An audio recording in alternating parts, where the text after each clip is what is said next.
An entitled child mocked and stuck his tongue out at a black royal guard, and what happened next left everyone stunned. 11-year-old Tyler Morrison pushed his tongue out for the third time in just 5 minutes, aiming it straight at the calm, unmoving face of Sergeant David Washington. The boy rocked back and forth on his feet, clearly restless during the solemn Veterans Memorial Ceremony. "Look, Dad," Tyler shouted loudly enough for everyone nearby to hear. "This guy doesn't even blink. He's not a real soldier. He's probably just some actor paid to stand here like a statue." Richard Morrison, CEO of a billion-dollar tech company, barely glanced up, too busy tapping away on his phone. His wife, Patricia, filmed everything for Instagram, complaining to her followers about how boring the event was. They were only there because Richard had donated a large sum to a veterans group. Meanwhile, Sergeant Washington stood perfectly still, eyes fixed on the horizon. At 28, he was already a decorated soldier, having served 3 tours in Afghanistan and 2 in Iraq. His medals, pinned neatly to his uniform, were reminders of real battles he had survived. Today, he was on the front lines. He was standing in honor of fallen soldiers, part of a monthly tribute. Tyler stepped closer to the barrier, his expensive sneakers crunching the memorial's perfectly trimmed grass. "Hey, soldier," he yelled, shocking the crowd around him. "Can you even talk, or do you just stand there like a broken robot?" The boy began pulling silly faces, sticking out his tongue, rolling his eyes. Tourists whispered in disgust. An old woman shook her head. A veteran in a wheelchair clenched his fists in anger. Sergeant Washington's body didn't move, but his eyes shifted. He knew this type of provocation. He had faced worse in war zones. But here on American soil, at a sacred place of remembrance, it felt different. This was disrespect, not to him, but to every fallen soldier being honored that day. "Tyler, come here now," Patricia finally called half-heartedly, still holding up her phone. The boy ignored her completely and went further. He stared directly at David, stuck out his tongue again, and shouted, "Hey, chocolate soldier, bet you can't even fight. You're just here to look pretty for pictures." The words at the memorial, like an explosion. Gasps filled the air. Patricia dropped her phone. Richard finally looked up. The veteran in the wheelchair rolled forward, fury written on his face. Sergeant Washington remained motionless, but inside, something stirred. It wasn't anger. It was stronger, calm, controlled, but powerful. Years of battlefield discipline kept him still. But this moment, this insult, sparked something that would change the day forever. The crowd held its breath. Tyler grinned, thinking he had won. But what was about to unfold would become a lesson his privileged family and everyone present would never forget. "You have no idea who you're talking to," the elderly veteran warned. Tyler rolled his eyes and scoffed. "Oh, another boring old man trying to lecture me. You lost the war anyway, didn't you? What kind of soldiers are you?" That's when something shifted. Sergeant David Washington, still standing at attention, moved only his eyes. He glanced left, where a man in a plain suit was quietly observing the scene. The man gave the slightest nod and spoke softly into a small device on his lapel. "Tyler, that's enough. Let's go," Patricia Morrison said weakly, though her tone had no real authority. She had given up trying to discipline her son years ago. "I'm not leaving," Tyler snapped, folding his arms. "I want to see if this fake soldier even has the guts to move. He's too scared to stop me." To mock him further, Tyler exaggerated a silly military march, stomping in circles and making clownish sounds. His performance drew out phones from the crowd, not for admiration, but for outrage. People filmed in disbelief. But Sergeant Washington's thoughts were calm and focused. He was mentally recording everything: the insults, the gestures, the public humiliation. His training had taught him something Tyler could never understand: strategic patience. The strongest response wasn't always immediate. Sometimes it was carefully timed.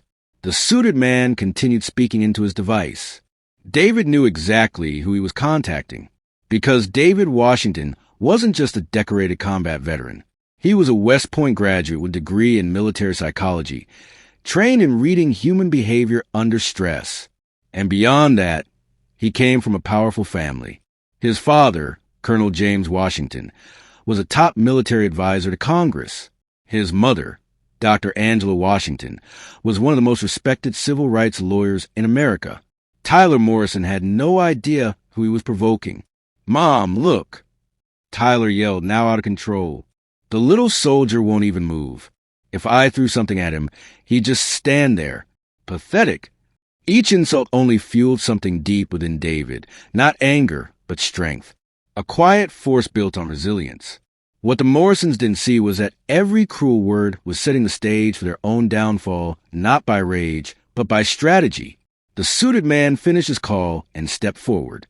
Tyler kept mocking, now pretending to faint every time he looked at David. "Oh no, Mommy, he's scaring me." Tyler cried dramatically. "This soldier is threatening me." Patricia jumped in, raising her voice. "Excuse me, that guard is intimidating my son. This is unacceptable. You'll hear from our lawyer." David remained steady, his expression calm, every word and action stored in his mind. He knew battles weren't only won with weapons. They were won with intelligence. Finally, the man in the suit revealed himself. Flashing a badge, he said calmly, "Agent Johnson, Presidential Protection Service. I need to speak with you about your son's behavior." Richard Morrison finally lowered his phone, his face paling as he realized this was no longer a game. "Secret Service? That's ridiculous. My son is just playing around." "Sir," Agent Johnson replied firmly, "your son is disrupting an official military ceremony and making racist remarks toward a member of the armed forces. This could be considered disturbing the peace and a possible hate crime." For the first time, Tyler's smug confidence began to slip, but instead of backing down, he laughed in the agent's face. "Hate crime? Don't make me laugh. He's just a little black soldier. My dad knows the governor. You can't touch me." The silence that followed was heavy, different from before. Not just shock, something deeper, like the calm before a storm. Sergeant Washington didn't move, but the faintest smile appeared at the corner of his lips. Tyler had finally crossed the line. He had used explicit racist language in front of a federal agent. What the Morrisons didn't know was that Agent Johnson wasn't there by coincidence. That day's ceremony was special. It honored soldiers who had died fighting domestic extremists. And David Washington wasn't just another guard in the lineup. David Washington wasn't just any soldier standing guard that day. He was the same man who had led a daring rescue mission in Montana, saving 12 hostages from a domestic terrorist group.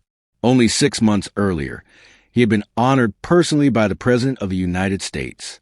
He was also the son of Colonel James Washington, a Pentagon advisor, and Dr. Angela Washington, a respected civil rights lawyer who had won landmark cases against racial discrimination. What made things worse of Morrison's was that every word Tyler had spoken was being recorded. As part of standard security protocol, all honor guards carried audio devices during official ceremonies. Every insult, every slur, every provocation was stored with crystal clarity. Agent Johnson turned to Tyler, his voice cold and professional. "Young man, you have just admitted to racially motivated disruption of a federal military ceremony. That changes everything." Patricia Morrison tried to protest. "You can't be serious. He's only 11. This is absurd." "Ma'am," Johnson replied firmly, "racism is a federal crime no matter the age. And your son hasn't acted like a child today. He has acted like someone who believes he can demean others because of the color of their skin." David remained still, but the energy around him shifted. His composure wasn't just about standing strong. It was the quiet focus of a predator who had locked onto his target. His years of training, his psychology background, his powerful family, and now the recorded proof, all of it was lining up perfectly. At that moment, an older veteran wheeled himself forward, medals shining in the sunlight. "Agent Johnson," he said firmly, "I'm retired Colonel Martinez. I served with Sergeant Washington's father. If you need witnesses, you have at least 15 veterans here ready to testify." The trap was closing, but Tyler still didn't understand. He looked around, expecting support, but instead saw dozens of angry eyes. What had been casual spectators were now a crowd ready to hold him accountable. Inside, David finally allowed himself a thought he had held back all day. "You picked the wrong soldier, kid. Tyler had no idea that this attempt at humiliation would become the most costly mistake of his young life. Money and influence wouldn't protect him this time. Then Agent Johnson's phone rang. He answered quickly, but his expression soon changed, from stern focus to almost reverent respect. "Understood, Colonel Washington," he said into the phone. "Yes, sir. Your son is safe. We'll proceed exactly as you ordered." For the first time, Tyler faltered. Patricia and Richard exchanged uneasy glances. Their instincts told them that they were now caught in something far bigger than a spat with a guard. "Morrison family," Agent Johnson announced, tucking away his phone. "I just spoke with Colonel James Washington, Pentagon advisor, and father of Sergeant Washington. He and Dr. Angela Washington, one of the nation's leading civil rights attorneys, are on their way here." Richard Morrison's face went pale. As a tech CEO, he recognized the weight of those names. Influence like that couldn't be bought or silenced. David finally turned his head, meeting Tyler's eyes directly. When he spoke, his voice carried both the authority of a soldier and the polish of an elite education. "Young Mr. Morrison," he began, his steady tone cutting to the tense air, "you have just committed a racially motivated federal offense against a decorated officer. But more than that, you've made a choice that may shape your entire future." Tyler tried to sound defiant, but his words shook. You can't do anything to me. My dad has money. We know important people." David smiled for the first time, but wasn't cruel. It was the patient smile of a teacher about to deliver a hard lesson. He pulled a small device from his uniform. "Tyler, during my service, I learned that people reveal their true selves when they think there are no consequences. Every insult you spoke, every racist word, every taunt, it's all recorded in high-definition audio by military protocol." Patricia gasped, covering her mouth. As a seasoned socialite, she instantly understood what such proof could mean for their family's reputation. "And that's not all," David continued, calm but firm. "When someone disrupts a federal military ceremony with racist language, it isn't just bad behavior. It's a federal crime that falls under multiple jurisdictions." Agent Johnson nodded. "Disruption of an official ceremony, hate crime motivated by race, disturbing the peace on federal property, and racial intimidation of a public officer." Richard Morrison tried one last desperate move. Pulling out his phone, he barked, "I'm calling my lawyer right now. This is harassment." "Please do," David said evenly. "But before you dial, understand this. I am not just a decorated soldier. I also hold a psychology degree from West Point, specializing in how to deal with supremacy and toxic privilege. This isn't harassment, Mr. Morrison. It's accountability." Tyler's arrogant mask began to crumble. He realized he had chosen the wrong person to provoke. David had the strength, the proof, and the connections to end his privilege games for good. And then, as if to seal his fate, two figures appeared. Colonel James Washington, even in civilian clothes, carried a commanding presence that made Agent Johnson instinctively straighten up. Beside him, Dr. Angela Washington held a leather briefcase like a weapon, one filled with the power of law and justice. "David," Colonel Washington said, pulling his son into a proud embrace, "I've read the report. You showed perfect composure under relentless provocation." Dr. Angela Washington looked at the Morrison family with the sharp focus of someone who had fought and won many cases of discrimination, often far more hidden than this ugly outburst of childish racism. "Mr. and Mrs. Morrison," she began, her voice steady and firm from years in the courtroom, "I just listened to the recording my son made, and I must tell you, this isn't going to just disappear." Richard Morrison was sweating now. "Look, we can settle this peacefully. Maybe a donation to charity, some kind of arrangement." "Mr. Morrison," Dr. Washington replied, "you are trying to buy your way out of federal hate crime. That only adds attempted bribery to the charges." Colonel Washington turned his attention to Tyler, who suddenly looked much younger than his 11 years. "Young man, you decided to insult my son because of his skin color. My son, who risked his life to protect this nation, who saved lives in combat, and who graduated with honors from one of the most respected academies in the world." Tyler's eyes filled with tears, but not from guilt, only fear. For the first time in his life, There were consequences his parents' wealth couldn't erase. I didn't know, Tyler cried. I didn't know he was important. The silence that followed was crushing. David Washington looked at him with both pity and purpose. Tyler, he said gently, you just proved the real problem. You thought respect is only for people you consider important. Respect should never depend on status. Every human being deserves it. Just then, Agent Johnson got another call. After listening, he announced, the national media is on the way. CNN, Fox, MSNBC. The story has already spread. It's now a matter of public interest. Patricia Morrison panicked. No, our faces can't be on TV. Richard, do something. This will destroy our reputation.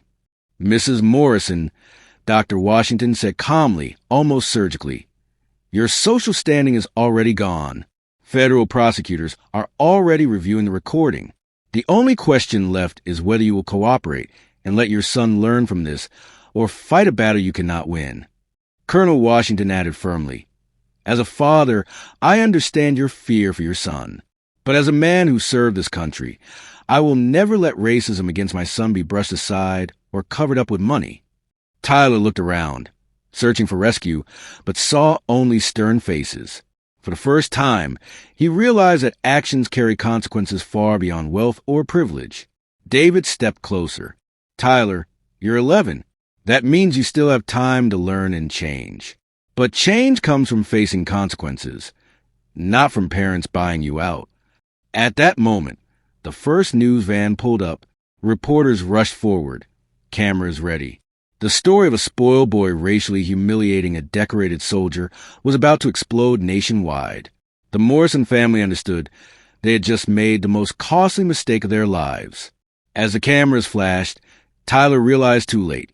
He had picked the wrong man to attack, and the humiliation he wanted to inflict on a hero had become his own public downfall. The only question now was whether this lesson would truly change him, or if it was just the beginning of a much harder road. 6 months later, David Washington stood at the same memorial, this time as a keynote speaker at the annual Veterans Ceremony. The story of the boy who racially attacked a war hero had become a global example of how dignity can defeat hate. 6 months ago, David told the thousands gathered, an 11-year-old taught me that the greatest battles aren't fought overseas. They are fought right here at home against ignorance. In the crowd, away from the spotlight, Tyler sat with his counselor. His life had been turned upside down. His family had lost millions when investors abandoned Richard's company. Patricia had been shunned from elite circles, and Tyler had been placed in an intensive re-education program, working with wounded veterans, learning what real sacrifice meant. For the first time, he faced struggles without money as a shield. David continued, holding up a letter. I recently received this from someone who once caused me pain. But instead of fueling anger, it gave me a chance to show that education can be stronger than hate. He read aloud parts of Tyler's 5-page letter. Sergeant Washington, I don't know if I deserve forgiveness, but I now understand what I did. It wasn't only disrespecting you. It was disrespecting everyone who has served. I've learned that heroes are people like you, who protect others even when they don't deserve it. For the first time, Tyler cried real tears, not from fear, but from understanding the harm he caused. This letter reminds us, David said, that true victory doesn't come from defeating enemies. It comes from turning them into allies.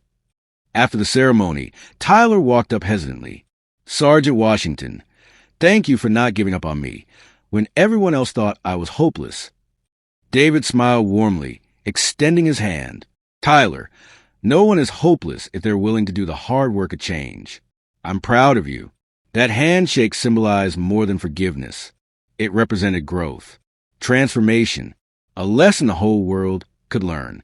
Today, David is a national consultant for military diversity programs and has been promoted to major. His story has inspired thousands to enlist and millions to fight prejudice with dignity. Tyler now spends weekends helping veterans and speaking in schools about the dangers of unchecked privilege. His family has learned that true worth isn't measured by wealth, but by respect earned through actions. The greatest lesson wasn't about revenge or public shame. It was about turning injustice into education and ignorance into understanding. David proved that true strength isn't just in winning battles, but in changing hearts. Sometimes, the most unlikely heroes are those who once failed, but had the courage to grow.